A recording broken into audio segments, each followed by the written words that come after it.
और आज की कहानी बंगाल के मालदा की है। ये बात 2025 की है। मालदा के इंग्लिश बाजार इलाके में रहमान नदाफ नाम का एक शख्स रहता था। करीब 5 साल पहले उसकी शादी मुमताज नाम की लड़की से हुई थी। मुमताज दिखने में बेहद खूबसूरत थी और जब शादी के बाद वो पहली बार ससुराल आई तो सबकी नजरें उसी पर टिक गईं। रहमान के घर में उसका भतीजा सद्दाम भी रहता था। उम्र में बस कुछ साल छोटा था, लेकिन काफी होशियार और कमाऊ लड़का था। वो मजदूरों को दूसरे राज्यों में भेजने का काम करता था और इसी में उसकी अच्छी कमाई हो जाती थी। पैसे की कोई कमी नहीं थी, इसलिए उसका रहन सहन भी काफी स्टाइलिश और रंगीन था। जब मुमताज घर आई तो सद्दाम पहली ही नजर में उसकी खूबसूरती देखकर हैरान रह गया। उसे यकीन नहीं हुआ कि उसके चाचा की बीवी इतनी सुंदर हो सकती है। अंदर ही अंदर वो मुमताज की तरफ खिंचने लगा। उसने ठान लिया कि जब भी शादी करेगा तो ऐसी ही लड़की से करेगा जो मुमताज जैसी खूबसूरत हो। मुमताज को सद्दाम के साथ रहने से कोई ऐतराज नहीं था। उल्टे वह उसका काफी ख्याल रखती थी, मगर धीरे धीरे सद्दाम की नीयत अपनी ही चाची पर बिगड़ने लगी थी। दरअसल एक रात सद्दाम की नींद अचानक खुल गई। नींद खुलते ही न जाने क्यों उसके कदम खुद ब खुद चाचा के कमरे की ओर बढ़ने लगे। कमरे की लाइट जल रही थी। उसने दरवाजे के पास जाकर भीतर झांकने की कोशिश की, मगर कुछ नजर नहीं आया। फिर वह धीरे से खिड़की की ओर बढ़ा। खिड़की के पास एक छोटी सी दरार थी। सद्दाम ने जैसे ही आंख उस दरार से भीतर डाली, जो दृश्य उसने देखा वो उसकी समझ से कहीं ज्यादा था। वो पल, वो हरकतें जो सिर्फ एक पति पत्नी के बीच होती है, कुछ ऐसा जिसे न तो वो पूरी तरह समझ पा रहा था और न ही भूल। अब यह सिलसिला रोज होने लगा। वो अब मुमताज को चाची के रूप में नहीं, एक ऐसी औरत के तौर पर देखने लगा था जिसे वो पाना चाहता था। सद्दाम के काम में काफी पैसा था, इसलिए चाची पर डोरे डालने के लिए एक रोज सद्दाम ने चाची से उसके काम में पार्टनर बनने का प्रस्ताव रखा। मुमताज जानती थी कि इसमें काफी पैसा है, इसलिए वह तत्काल राजी हो गई। इससे अब मुमताज भी सद्दाम के साथ उसकी बाइक पर बैठकर गांव-गांव मजदूरों को लाने के लिए जाने लगी। वो अक्सर बाइक पर सद्दाम के पीछे बैठती। शुरुआत में सब ठीक था। दूसरी तरफ मुमताज बाइक पर पीछे सटकर बैठती तो सद्दाम को उसका बदन लगने लगा। कुछ दिन तो सद्दाम शराफत से गाड़ी चलाता रहा, फिर बार बार गाड़ी तेज कर अचानक बिना काम ही ब्रेक लगाने लगा। ऐसा करने से मुमताज का बदन सद्दाम से जा टकराता। ऐसा बार बार होने लगा तो मुमताज समझ गई कि सद्दाम यह सब जानबूझकर करता है और किस लिए करता है। यह बात भी उसकी समझ में आ चुकी थी, इसलिए धीरे धीरे उसका मन भी सद्दाम की तरफ झुकने लगा। सद्दाम ने एक दिन हिम्मत करके मुमताज का हाथ पकड़ा और उसे झाड़ियों के पीछे ले गया। मुमताज पहले से ही मन बना चुकी थी, इसलिए सद्दाम को रोकने के बजाय वह खुद आगे बढ़कर उसका साथ दिया, जिसके बाद चाची और भतीजे में पाप की कहानी शुरू हो गई। रहमान रोज सुबह काम पर निकल जाता था। उसके जाने के बाद घर में सिर्फ मुमताज और सद्दाम रह जाते। एक बार जो सिलसिला शुरू हुआ था वो वहीं नहीं रुका। अब तो दोनों दिन में कई बार एक दूसरे के साथ शारीरिक संबंध बनाने लगे। धीरे धीरे सद्दाम मुमताज का दीवाना हो गया था। उसे अब कोई और औरत अच्छी नहीं लगती थी। मुमताज भी अब पूरी तरह उसके साथ जुड़ चुकी थी। लेकिन अचानक एक मोड़ आया। बिना ज्यादा सोच विचार के, घर वालों के दबाव में आकर या शायद हालातों के चलते सद्दाम का निकाह रूबीना नाम की लड़की से हो गया। यह सब इतनी जल्दी हुआ कि मुमताज को समझने का मौका तक नहीं मिला। सद्दाम को लगा था कि शादी के बाद शायद मुमताज को भूल जाएगा, लेकिन हुआ इसका उल्टा। रूबीना का ठंडा और दूरी वाला व्यवहार उसे बिल्कुल पसंद नहीं आया।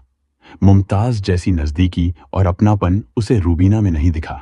शादी के सिर्फ 4 दिन बाद ही सद्दाम फिर से चाची के साथ शारीरिक संबंध बनाने लगा। उसे मुमताज की लत लग चुकी थी। उसके मन में यही बैठ गया था कि मुमताज जैसा कोई और हो ही नहीं सकता। असल में अगर सद्दाम थोड़ा सब्र करता है तो वक्त के साथ रूबीना भी उसके लिए वैसी ही हो सकती थी, मगर उसने कोशिश ही नहीं की। उसकी पूरी रुचि अब भी मुमताज में ही थी। इसी वजह से उसने रूबीना को नजरअंदाज करना शुरू कर दिया। इधर रूबीना को भी कुछ समय बाद शक होने लगा। वो समझ गई कि उसके शौहर और चाची सास के बीच कुछ ऐसा चल रहा है जो नहीं होना चाहिए। घर में रहकर सब कुछ छुपा नहीं रह सकता था। जब सच्चाई सामने आई तो रूबीना का दिल टूट गया। वो चाहकर भी अब सद्दाम से दिल से रिश्ता नहीं निभा पा रही थी। उसकी शादी सिर्फ नाम की रह गई। 16 मई की रात सद्दाम घर नहीं लौटा। जब रात देर तक बीत गई और उसका कोई पता नहीं चला, तो उसकी बीवी रूबीना को ज्यादा सोचने की जरूरत नहीं पड़ी। उसे यकीन हो गया कि उसका शौहर आज भी अपनी चाची के पास ही होगा। रूबीना को यह बात नई नहीं लगी। निकाह की पहली ही रात जब सद्दाम ने उसके साथ संबंध बनाए, तो उसके तरीके से रूबीना समझ गई थी कि यह आदमी शारीरिक रिश्तों में नया नहीं है। वो किसी अनुभवी इंसान की तरह हर चीज कर रहा था, जैसा व्यवहार आम तौर पर शादी के बाद धीरे धीरे सीखा जाता है। समय के साथ जो पहले रूबीना को शक था, अब वो पूरा यकीन बन चुका था। उसे अब यह भी समझ आ गया था कि उसके शौहर को यह तजुर्बा कहीं बाहर से नहीं मिला, बल्कि उसी घर के अंदर से मिला है। और वो कोई और नहीं, बल्कि उसकी अपनी चाची मुमताज ही थी। अब इस बात को सालों बीत चुके थे। वक्त के साथ रूबीना ने हालात को मजबूरी मानकर खुद को ढाल लिया था। वो जानती थी कि शौहर की नजरों में अब भी वही पुरानी औरत बसी हुई है, लेकिन वो चाहती थी कि शायद एक दिन सद्दाम खुद उसकी तरफ लौटे। उस दिन सुबह जब सद्दाम मोटरसाइकिल लेकर घर से निकल रहा था, तो रूबीना ने इशारों में अपनी जरूरत जाहिर की। उसने शौहर से कहा कि वो शाम को जल्दी घर लौट आए। सद्दाम उसके इशारे को अच्छी तरह समझ गया था। जाते जाते उसने मुस्कुराकर भरोसा भी दिलाया कि वह शाम तक लौट आएगा। लेकिन जब रात बीतती गई और सद्दाम आधी रात तक भी घर नहीं लौटा, और जब फोन करने पर उसने रूबीना का कॉल भी नहीं उठाया, तो रूबीना का सब्र टूट गया। उसने तुरंत मुमताज को फोन लगाया। मुमताज ने बताया कि वो 2 दिन से अपने मायके में है। ये सुनते ही रूबीना का गुस्सा धीरे धीरे शांत हो गया, क्योंकि इससे यह साफ हो गया कि इस वक्त सद्दाम मुमताज के पास नहीं है। इसलिए रूबीना ने बिना कुछ और बोले फोन काट दिया। इसके बाद मुमताज ने भी दोबारा फोन करके कुछ जानने की कोशिश नहीं की। धीरे धीरे रात बीत गई। 18 मई की पूरी रात गुजर गई, लेकिन सद्दाम न तो घर वापस आया और न ही उसका मोबाइल चालू हुआ। दोस्तों और रिश्तेदारों से भी कोई जानकारी नहीं मिली। कोई सुराग नहीं था कि वह कहां गया। परेशान होकर आखिरकार 5वें दिन यानी 23 मई को रूबीना ने मालदा के पुकुरिया थाने में अपने शौहर की गुमशुदगी की रिपोर्ट दर्ज करवाई। शिकायत में उसने सद्दाम के चाचा रहमान नदाफ और चाची मुमताज हसन पर अपहरण का शक जाहिर किया। अपनी रिपोर्ट में रूबीना ने यह भी बताया कि मुमताज उसके शौहर के काम में पार्टनर होने के साथ साथ उसके साथ नाजायज रिश्ते में भी शामिल थी। इसलिए उसे पूरा शक है कि सद्दाम के लापता होने के पीछे मुमताज और रहमान का ही हाथ है। किसी भी औरत के लिए यह आसान नहीं होता कि वह अपने शौहर और सास के बीच अवैध संबंधों का आरोप लगाए। जब तक पूरी तरह भरोसा न हो, कोई बीवी ऐसा आरोप नहीं लगाती। यही वजह थी कि पुलिस ने रूबीना की शिकायत को हल्के में नहीं लिया और सबसे पहले जांच की शुरुआत मुमताज और रहमान से पूछताछ के साथ की। दोनों ने ही साफ इनकार किया कि उन्हें सद्दाम की कोई जानकारी है। मुमताज ने बार बार यही दोहराया कि जब सद्दाम लापता हुआ, उस वक्त वह अपने मायके में थी। जांच को आगे बढ़ाते हुए पुलिस ने जब सद्दाम के मोबाइल फोन की कॉल डिटेल और लोकेशन हिस्ट्री निकलवाई, तो मामले की दिशा बदल गई। 18 मई को मुमताज और सद्दाम के बीच कई बार बातचीत हुई थी, और सबसे अहम बात यह थी कि सद्दाम के फोन की आखिरी लोकेशन मुमताज के मायके के गांव की पाई गई। इससे साफ हो गया कि लापता होने वाले दिन सद्दाम मुमताज के साथ ही था।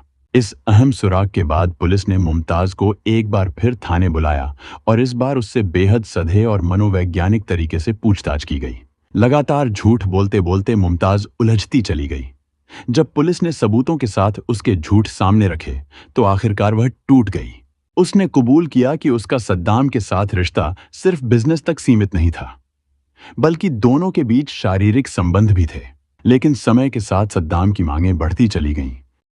मुमताज ने बताया कि सद्दाम उसे एक प्रेमिका नहीं, बल्कि एक अश्लील फिल्म की हीरोइन की तरह देखने लगा था। उसकी कल्पनाओं की भूख कभी खत्म नहीं होती थी। उसी से तंग आकर मुमताज ने उसे रास्ते से हटाने का फैसला किया और आखिरकार उसकी हत्या कर दी। जब मुमताज ने कबूल कर लिया कि उसने ही सद्दाम की हत्या की है, तो पुलिस के सामने अब अगला सवाल यह था कि लाश कहाँ है। पुलिस ने जब उससे यह पूछा, तो जो जवाब मिला उसे सुनकर हर कोई हैरान रह गया। मुमताज ने बताया कि उसने सद्दाम की हत्या के बाद उसकी लाश को अपने ही मायके के घर की एक दीवार में छिपा दिया था। उसने शव को एक कोने में रखवाकर उस पर सीमेंट और रेत से दीवार खड़ी कर दी, फिर ऊपर प्लास्टर करवा दिया ताकि कोई शक न कर सके। यह एक सुनियोजित तरीका था, लाश को घर के अंदर ही इस तरह छुपा देना कि देखने वाला अंदाजा भी न लगा सके। पुलिस ने मुमताज को साथ लेकर मौके पर पहुंचकर दीवार को तोड़वाया।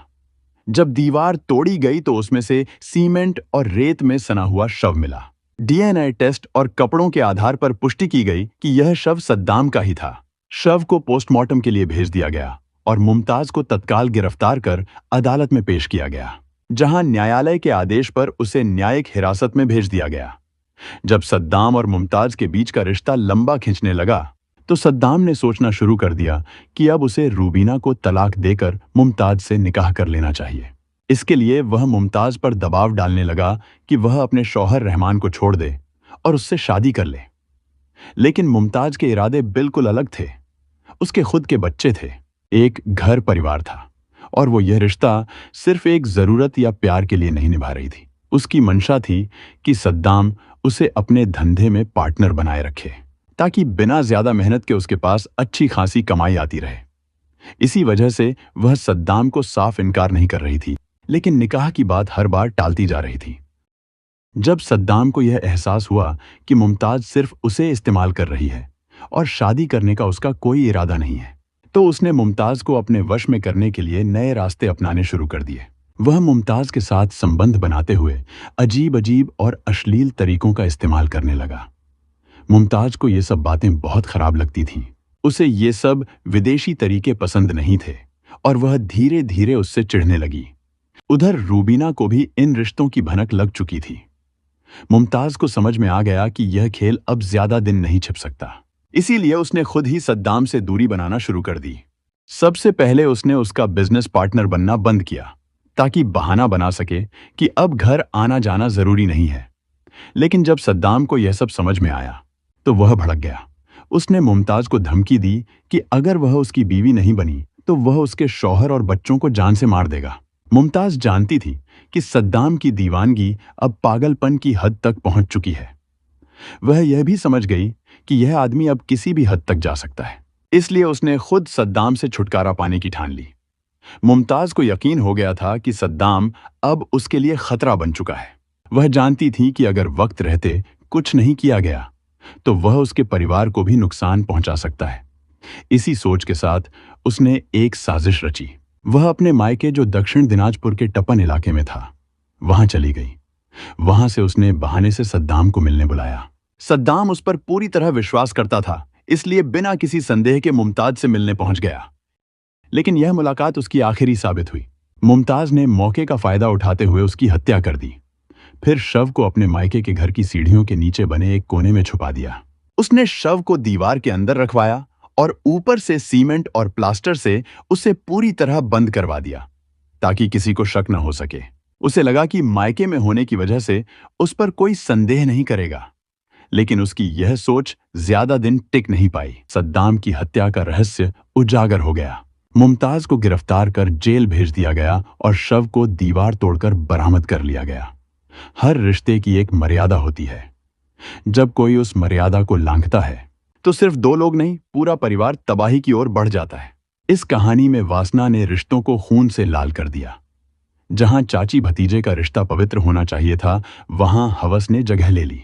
जो रिश्ता भरोसे और सम्मान का होना था, वो लालच और शारीरिक सुख की जिद में बदल गया। मुमताज ने गलत राह पर चलकर अपने ही भतीजे को गुमराह किया और जब हालात काबू से बाहर हुए तो उसे हमेशा के लिए खत्म कर दिया। वहीं सद्दाम ने भी शादीशुदा होते हुए एक गैर वाजिब रिश्ते को तवज्जो दी और उसकी कीमत अपनी जान देकर चुकाई। इस घटना से एक बात साफ है, जब रिश्तों में ईमानदारी नहीं होती, जब भावनाओं की जगह लालच और हवस ले लेती है, तो उसका अंत हमेशा विनाश ही होता है। इसलिए जरूरी है कि हम रिश्तों की सीमाओं को समझें, सही और गलत का फर्क करें और वक्त रहते अपने आप को संभालें, वरना जो गलती एक बार हो जाती है उसका पछतावा उम्र भर पीछा नहीं छोड़ता। हमारा